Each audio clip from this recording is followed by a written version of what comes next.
Well, here we are on Friday morning once again, and it's time to go from the 6 counties to one of the 26 counties. You were very nearly being one of the 7 counties, Pat. Yeah, we You got were. away with it. By Your teeth. the way, Jude, when you said one of the 26 counties, you mean the one of the 26 counties. What is it they said when God was in Donegal? He said he was working from home. Very good, very good, very good. Yeah. Well, let's address some rather more serious matters here, and enough of this cheerful banter. Meghan and Harry, of course, are the story of the week. Now, we talked about this on Monday, and since then it has still been going on and on and on. So you had some questions about Joe Duffy and the fact that we talked about it on Monday, and I'm interested, almost nearly like some sort of sociological perspective. Now, right, the Joe Duffy show is the sort of the top show of the day on RTE, and it's one of the most listened to programs on RTE, full stop.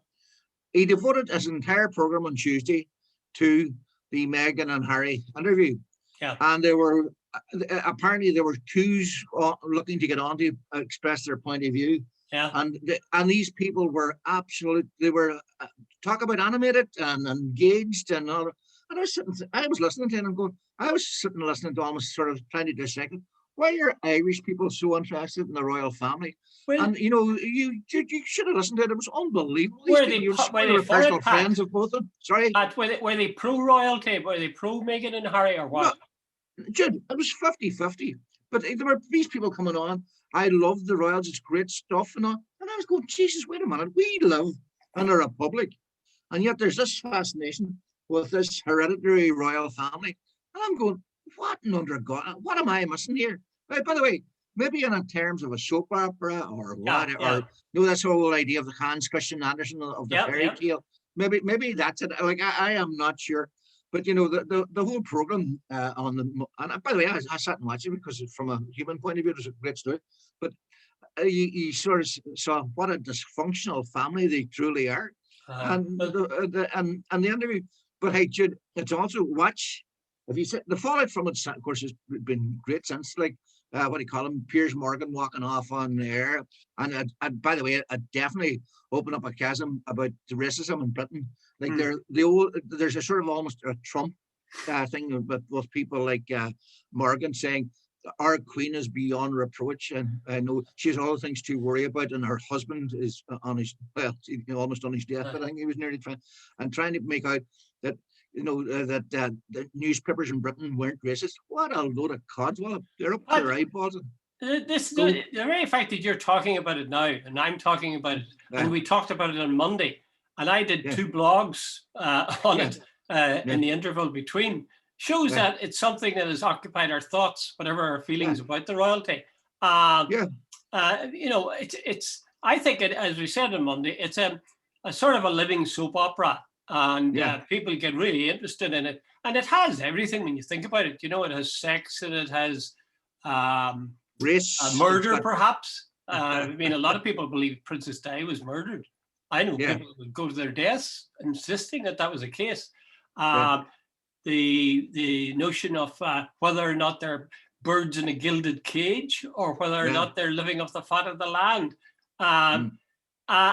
The question I would have asked was, as a member of the occupied 6 counties, does public money go to, it goes, I know it goes to royalty, but does it go to Harry and Meghan?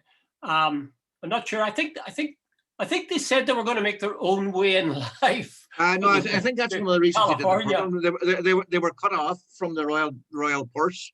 The Queen gets something like 70 million a year, I think. No, Harry was saying that he will now have to provide his own security. Now, I have to say this: if you remember the royal family, like Harry would, I would presume he'd need security. I have to give him that. But Jude, the whole thing is, it's fascinating. That you're dead right, Jude, in the sense that it's just what is it, Toni Morrison's I know why the caged bird sings, or it wasn't Toni Morrison, can't remember who it was, but anyway, there's a whole saga there, and it's sort of fascinating in a way. You sit and sort of go, Jesus, what's going on in the world when these, by the way, just one other thing I should say when it's going through my head, the person who comes out of this best is Oprah Winfrey. Apparently, it was ABC or CBS paid her 9 million, 9 to 11 million. ITV paid $1 million for the show on Monday night, and I presume the worldwide distribution will probably earn her, when it's all counted in, somewhere close to 20 million. Not bad for one program. Pretty good. I wonder what RTE paid for it. I'll tell you the truth. I watched it, but I tell you, I was bored stiff. Well, so was I. I was waiting for someone to. And by the way, are you the only, or Armand? Did I get the impression that Harry was not comfortable at all? Not at all. He was only an afterthought. Somebody said he was kept in the chicken coop until near the end, and then he was brought out. But I think it raises more interesting questions.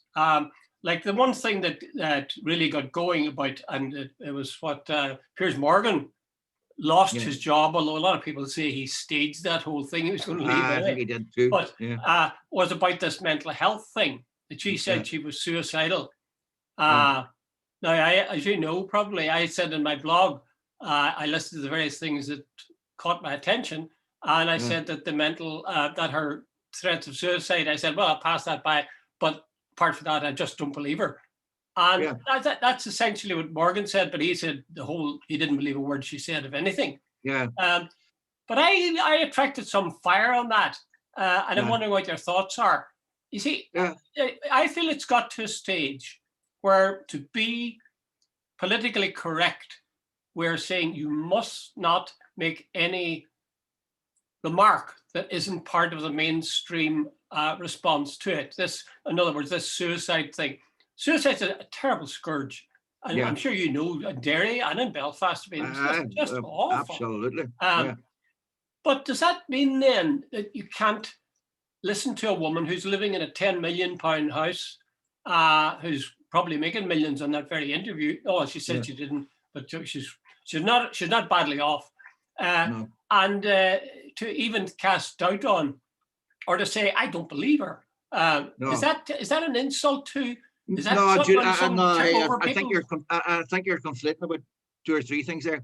I see the Piers Morgan thing. There was a lot more to it than just that suicide thing.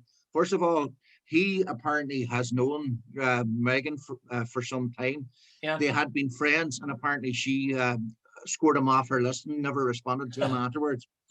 He had been out for dinner with her and so on. Since then he's bashed her right, left, and centre.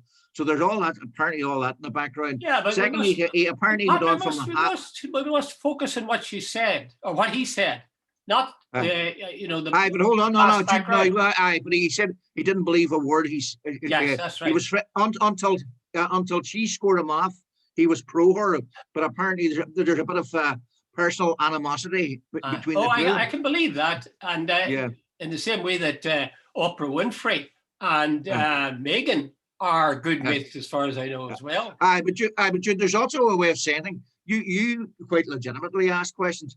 What Morgan did was basically a diatribe, and he just excoriated her from apparently 6:30, 7 o'clock in the morning. And I can't remember the name of the weather forecaster, the guy who actually says, look, I found that very hard to listen to. He's a black guy, and he said that Piers just, and he says this, and of course, Jude, the guy who was the Society of Editors chief executive, he's resigned because he said there was no such thing as racism in the British tabloid press. He has got to be kidding. Look, you need to be blind, deaf, and dumb not to notice that there's racism in the British press. Yeah. You asked the question if this was a legacy of British colonialism, this cap-doffing that we do.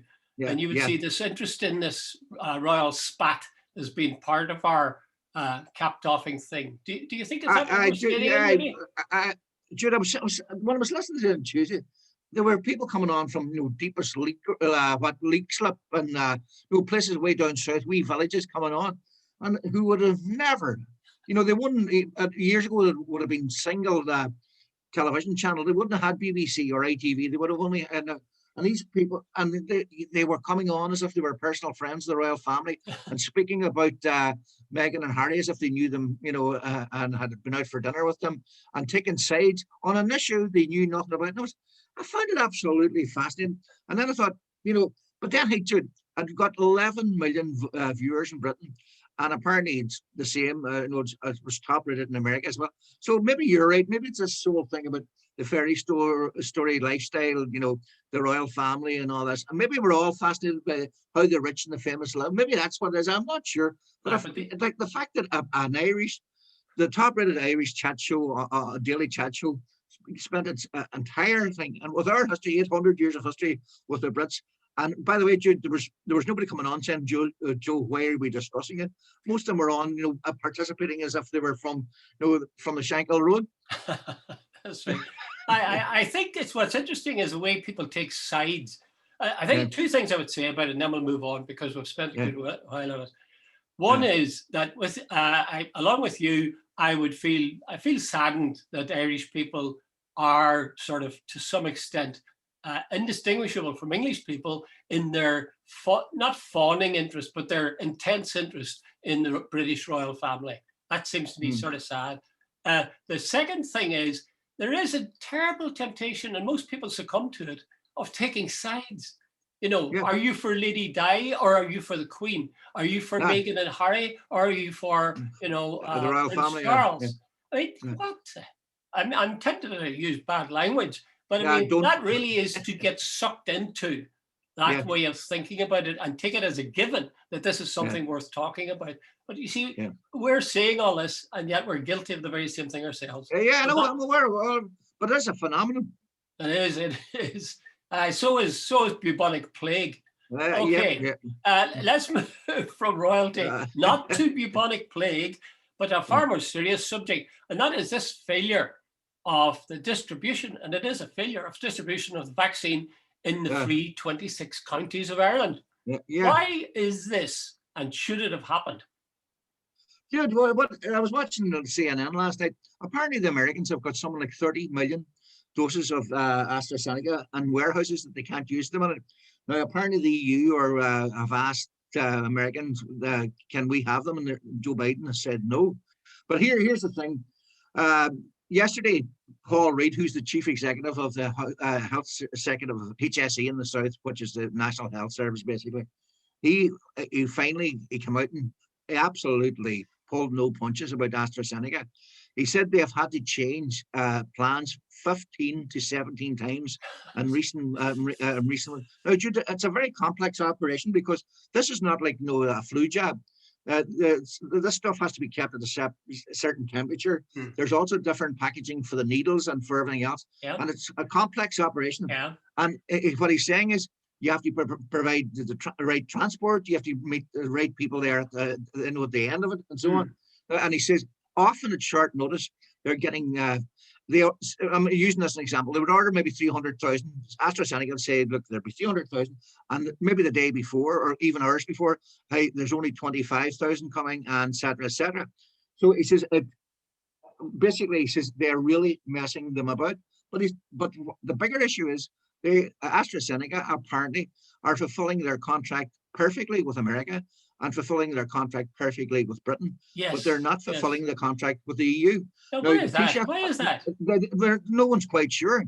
But anyway, Tisha has asked for a meeting with the chief executive of AstraZeneca, and apparently it's going to happen next week. I don't think it's been tied down yet, but apparently it's definitely going to happen. Where is it produced, Pat? Where is AstraZeneca? There's some of it produced in Belgium, and there's some of it produced in Britain, and I think even there's some of it. There's a couple of big pharma companies down south I think might make a contribution as well. And you see, remember, Jude, what the Article 16 row way back about 5, 6, 7 weeks ago about you see it's made in the EU and it was made in Belgium. And one of the things the EU were going to try to do was say, why are we letting this stuff go out of the EU to go to Britain at a cost to ourselves? That was why they were going to introduce Article 16. And then, of course, the implications for the Irish government were sort of, and then they pulled back from that. But it was a legitimate reason they were going to do it. But, Judith, the whole thing is actually very, very strange. And I think AstraZeneca are going to have serious questions to answer when this is over. Yes, but you see, surely the point, I would agree, that last point is very important. There really should be some questions they have to answer. In fact, they should be facing penalties, I think. why wouldn't the EU or anybody, when they do a deal with a pharmacy company or a pharma company like AstraZeneca to get a vaccine, surely there's something in writing. Surely there's some kind of contract there. Contract, and surely if that's worth making, if a contract's worth drawing up, there must be some penalty if it's not fulfilled. And I presume somewhere down the line Jude, there will probably be legal action somewhere down there. You see, Paul Reid, he's the chief executive of HSE. Like they've been getting it in the neck, right, left, and centre. From our rollout of vaccination compared to the North is pathetic, absolutely pathetic. And everybody's saying, look what's happening across the border. Like Jude, I give the example 2 weeks ago with you that the guy I know is originally from Buncrana and he's in his 50s. He lives in Derry and he's got a jab. His mother, who lives in Buncrana, 15 miles down the road, and her 90s, she hasn't. So that's sort of the sort of state of play. But Jude, what Reid basically says, the HSE has done its job. It's AstraZeneca hasn't done its played its part. So Jude, you're dead right. I'd say there's going to be an inquiry, and there could well be legal action afterwards. But you see, I think it shouldn't be just any question of legal action of some kind. Presumably there's legal action or the possibility of legal action built into the contract in the first place. I would presume really struck by the media nobody ever mentions this question. They just say the EU's annoyed with AstraZeneca or whatever. They don't say as a result, they'll have to pay a fine. Well, Alan Kelly, the leader of the Labour Party, yesterday said the EU's sort of enforcement is underwhelming. Exactly. It's sort of a bit of a PR disaster for the EU and a PR triumph for Britain. And they're doing their best to make the connection and say, see what we can do when we're free of the shackles of the EU. You have to say that in fairness. On this case, they're right. Well, I'm not sure that it's because they were free of the. No, I'm not sure either. No, I'm not saying that. But on the surface, there's a whole. By the way, Jude, not at all. It's like Boris Johnson and the government, British government, took a hell of a risk. They went for it before it was even sort of certified. And they also said there'd be no civil liability for AstraZeneca if it was like thermolide. What do you call it? The one where the kids, were given to pregnant mothers, and then babies were born with short lumps on thalidomide. What have we got? They give them civil liability and plus and a couple of other things. They paid way over the odds. So the Brits got lucky, and that's. I thought, mind you, maybe they did pay over the odds, all right. So AstraZeneca claimed that they're doing it at cost price. I believe, but that still doesn't excuse. Once you give a commitment, they really should do it. And if you're drawing up an agreement, surely there should be some sort of penalty for those whatever side doesn't fulfill their obligations. And it's the absence of looking at that really annoys me. Okay, so it's a sad state. David McWilliams said that Micheál, when he meets virtually now with Joe Biden, should say to him, okay, this is St. Patrick's Day. Now, since it's St. Patrick's Day, do us a favor, send us about 2 billion doses that you've got there. Well, I would agree with that. I agree with him totally. I'm giving this bowl of shamrocks and say that's going to cost you 2 million. And Joe, Joe is so proud of being Irish, right? Joe, here. There's your chance. It reminds me of the John Hume one. He said to the guy, he met, he says, look, you guys all talk about how proud you're being Irish. Stop talking about it. Do something for the country. Here's Joe's chance. Good chance. Right.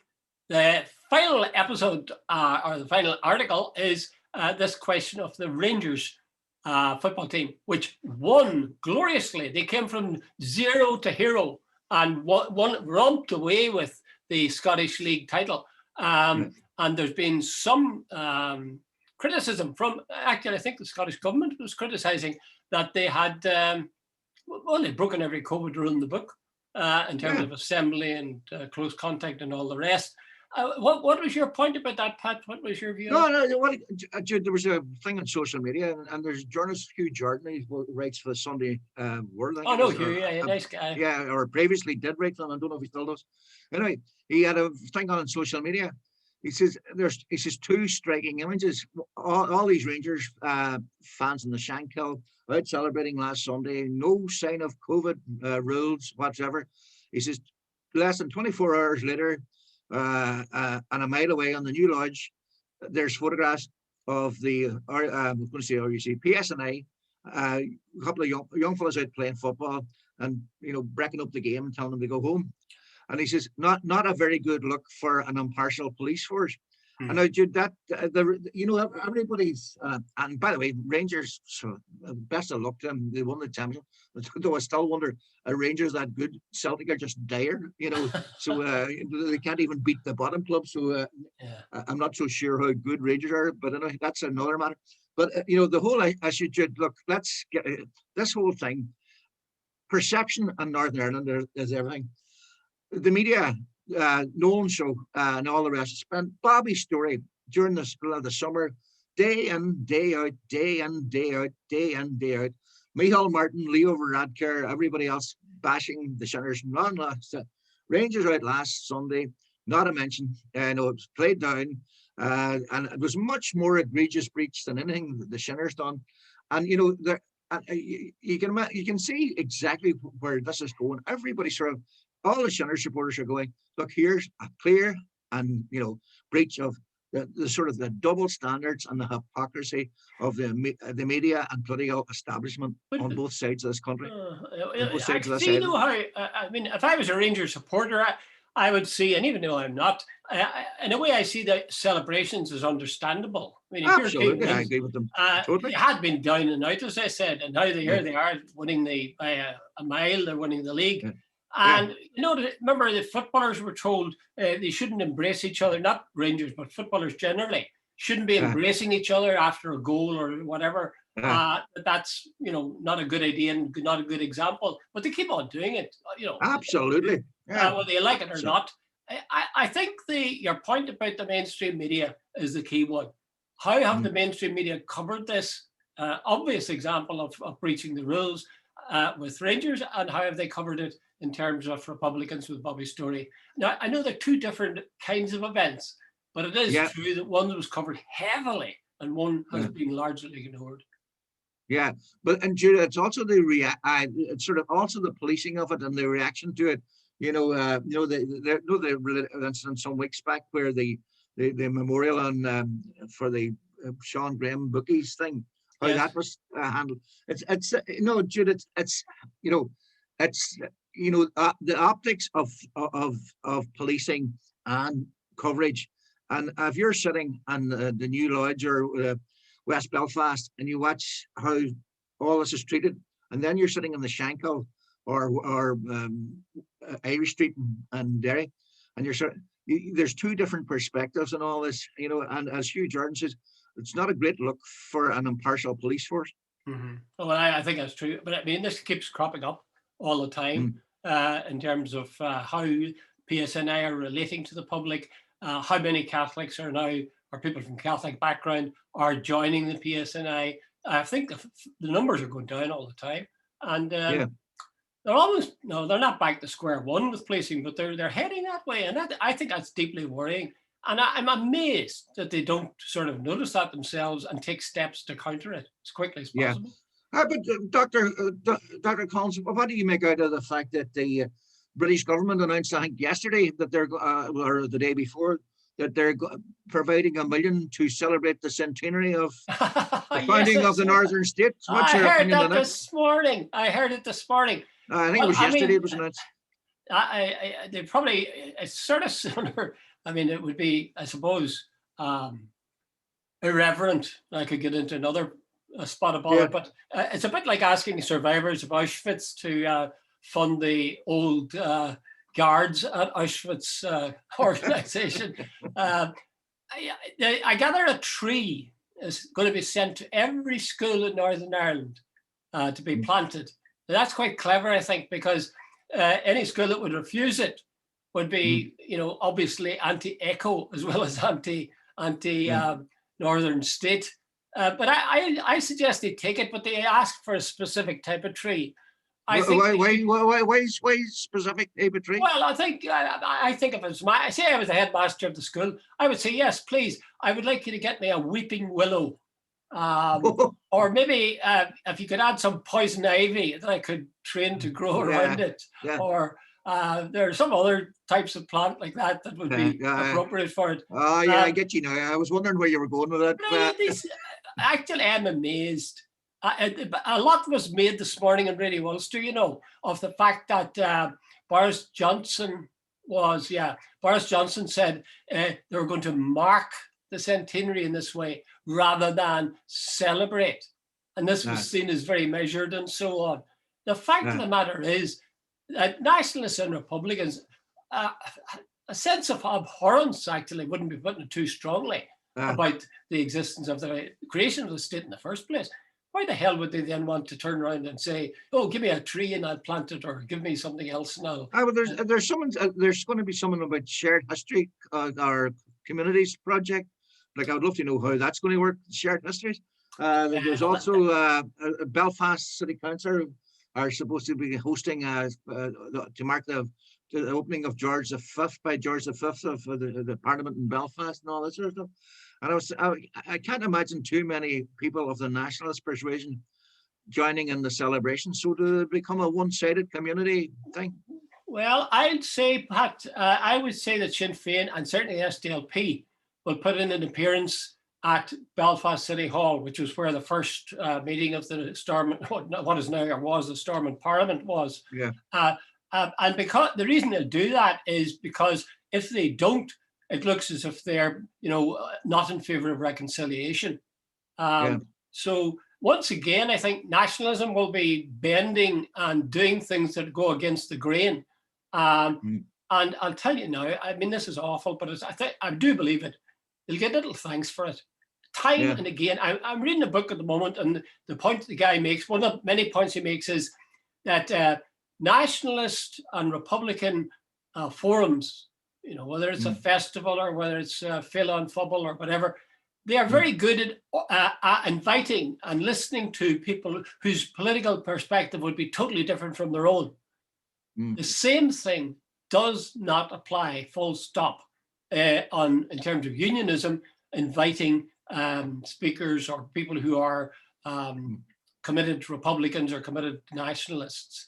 So I think this will be another example of where nationalists and Republicans will have to, so to speak, bow the head and accept the fact that they must attend, and they get no thanks for it. Yeah, well, reciprocation. Well, that's the thing about, remember Martin McGuinness. I actually know over the years I met Martin a couple of times, but the last time, I keep referring to this, the last time I met him, he actually did say about the fact that he was finding it hard going. Now, Martin went and met the Queen, and he actually said, like, on certain times that could have got him shot, literally could have got him shot. And he knew the risks, but he thought for the greater good and reaching out, and it didn't play well with the base.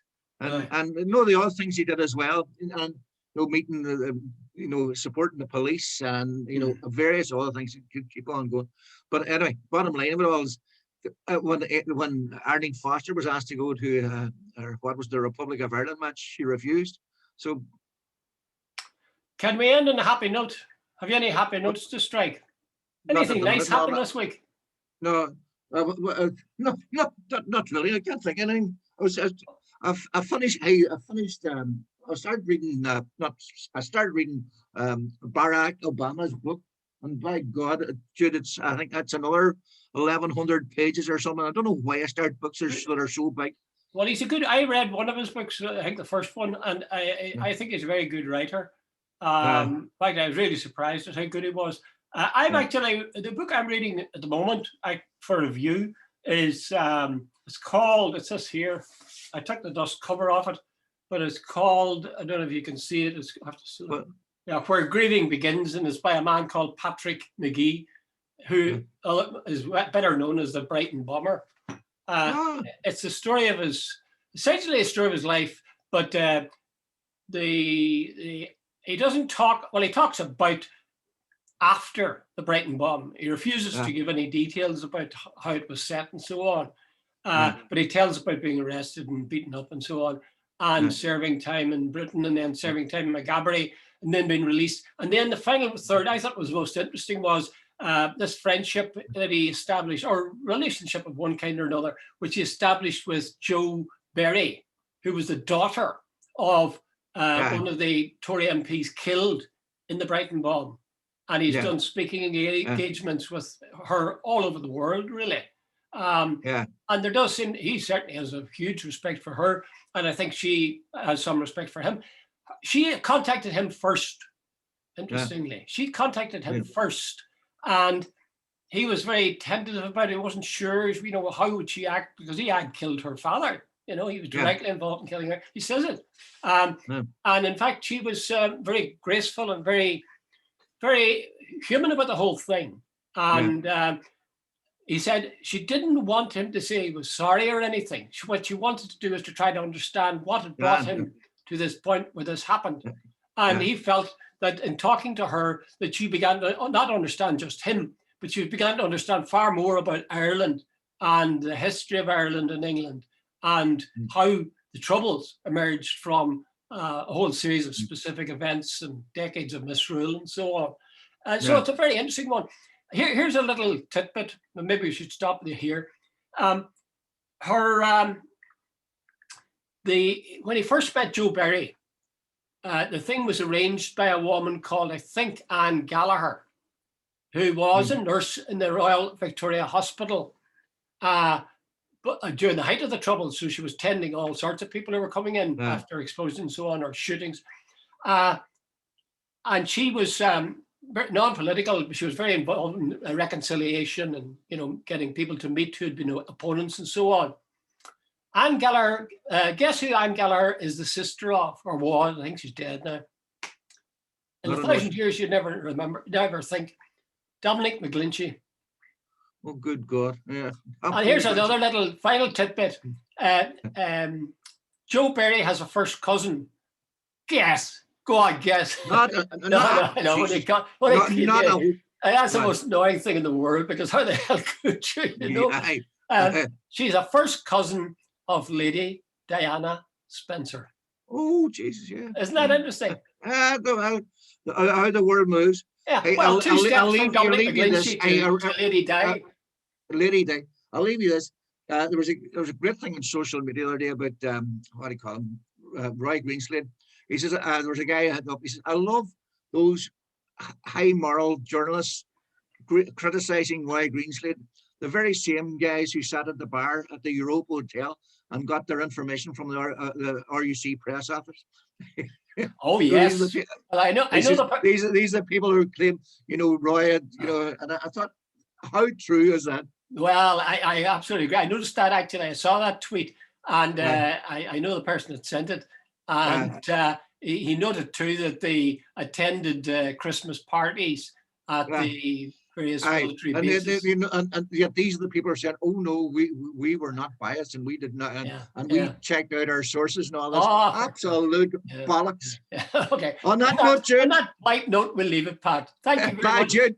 Okay. Thanks very much, Jude. Good luck.